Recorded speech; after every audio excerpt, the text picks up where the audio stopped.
намайг Алтан ууя гэдэг Улаанбаатар хотын Сүхбаатар дүүргийн 6 дугаар хороо 30 дугаар байрны одоо тоо дээр хэн байна. Би бол орон сууц өмчлөгч энэ байранд бол манай 20 гаруй жил одоо 20-од жил амьдарч байна. За манай байр бол анх орохдоо засвар ихэд бол тэр нь шар шорон хантай, модон тааз шалтай, модон хантай ер нь засвар ихэд их маш их бодсноос 5 дахин их засвар очижээ. Одоо ч гэсэн засвар сэлбэг хийхэд бол айгүй хэцүү.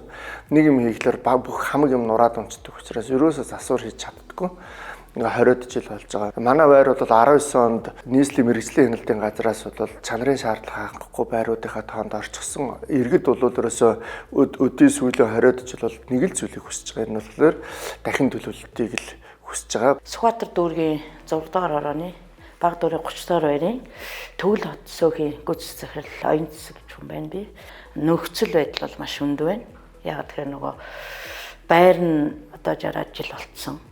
Орц суугаад цэвэрлэхдээ орцныхын шороо нь ерөөсөө өнөөдөр цэвэрлжэл гарахад маргааш нь шороо нүвжэдэг. Тэр авийн одоо архичин сохцоочууд хэдий кодтай хаалга хийгээд янзлсан ч л ороод одоо орчны маань иргэд суугчдын маань ая тухтай байдалтай айгу хүндрэлтэй шинэ ийм байгууллага байгуулад иргэдийгээ ингэж хамтарч ажиллаж байгаа юм дэ өөрийнхөө зүгээс нийт иргэдийнхээ өмнөөс маш их баярлж байна. Тэгээд дэмжиж ажилласаа л гэж хүсэж байна да. Тэгээд энэ хүслийг хүлээж байгаа одоо сайхнаар шийдэж өгвөл бид үнэхээр их баярлахаар байгаа.